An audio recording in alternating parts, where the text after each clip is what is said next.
אז מה קורה חברים? כאן סופט קוקי והיום יש לי מקרה מפגר לדבר עליו, אז אינטרו ומתחילים. Ha baby, sinani lately shkundi mu spam edhe dhe I treti Sanet po ndrojnë të mu nuk koni njeti Po është jam טוב, אז אני לתומי מסתובבת לי ברחבי פייסבוק, קולטת לי כתבה בשם רב חרדי בכיר, הסיבה לתאונות הדרכים, נהיגת נשים ברכב. התעניינתי, הסתקרנתי, נכנסתי לכתבה. אני אקרא לכם את הכמה שורות הראשונות שכתובות. לאחר שנשאל על כך בידי תלמידו, טען הרב יצחק משהו, חבר מועצת גדולי התורה, כי נהיגת נשים בכלי רכב פרטיים היא הפרת כללי הצניעות, ואף הוסיף כי טבע הנשים שאינן שולטות על עצמן גורם לתאונות. ברגע זה ירד לי ה-IQ ואני רצינית. יש לי הרגשה שהחברה הזאת מדרדרת מיום ליום. ואני לא חושבת שזאת רק הרגשה שלי, אני חושבת שזה באמת פיזית קורה.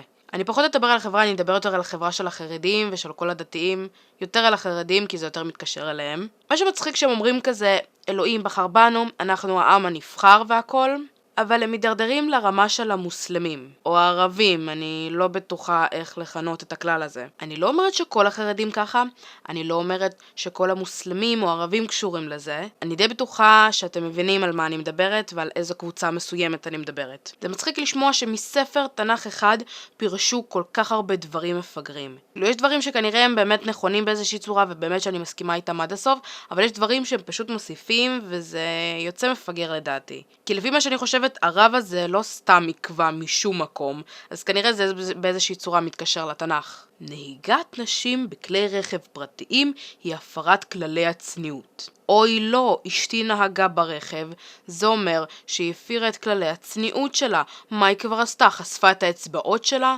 חשפה את העיניים שלה? טבע הנשים שאינן שולטות על עצמן גורם לתאונות. לפני שאני הולכת להגיד את הדברים הבאים, אני מדגישה שאני לא פמיניסטית, ואני גם לא אהיה פמיניסטית, אוקיי? אני אומרת על סיבות, על סך הכל סיבות של ביסוס, מה שקיים עכשיו, מה שאני קוראת עכשיו, מה שאני מקבלת מידע, מה שאני מבינה. תסתכלו, אם אתם לא שולטים על הצורכי מין שלכם או מה שזה לא יהיה, זה לא אומר שזה אשמת נשים. נשים לא נולדו כי הן רוצות להיוולד נשים, אם אמרתי את זה נכון בכלל? התכוונתי במובן של אישה נולדה כי אישה, היא לא בחרה להיוולד אישה.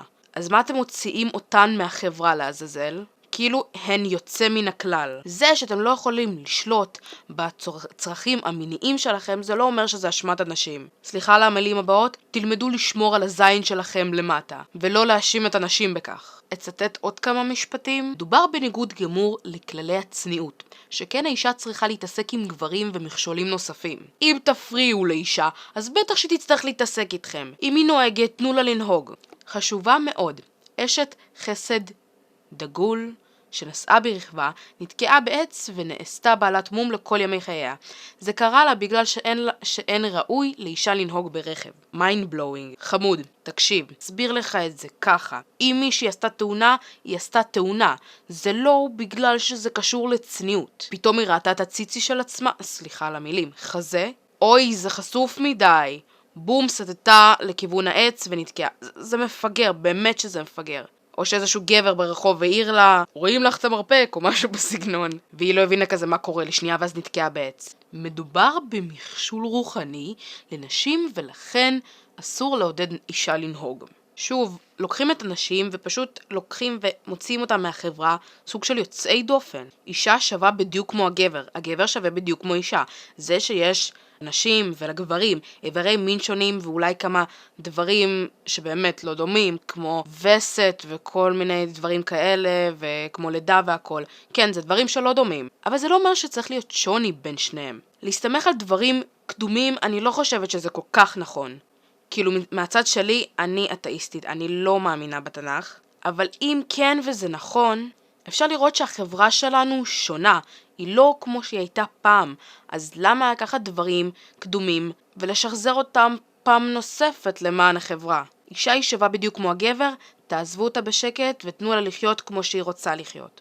באמת שהכתבה הזאת עצבנה לי את כל השכל וירד לי ה-IQ בצורה מטורפת. יש חרדים שהם באמת בצורה נורמלית, באמת שומרים על זה והכל, ובאמת אין בעיות אצלם, ובאמת שאין לי משהו נגדם. אבל יש את אלה שהם יותר מדי קיצוניים, ופשוט משגעים לי את השכל, ואני לא יודעת מה יקרה איתם בעוד 5-10 שנים. אני חושבת שהוצאתי מספיק את העצבים שלי להיום. אני מקווה שנהנתם מהסרטון. כן, אני יודעת שלא עולים הרבה סרטונים בזמן האחרון, וזה בהבדלים של שבועיים ולא שבוע.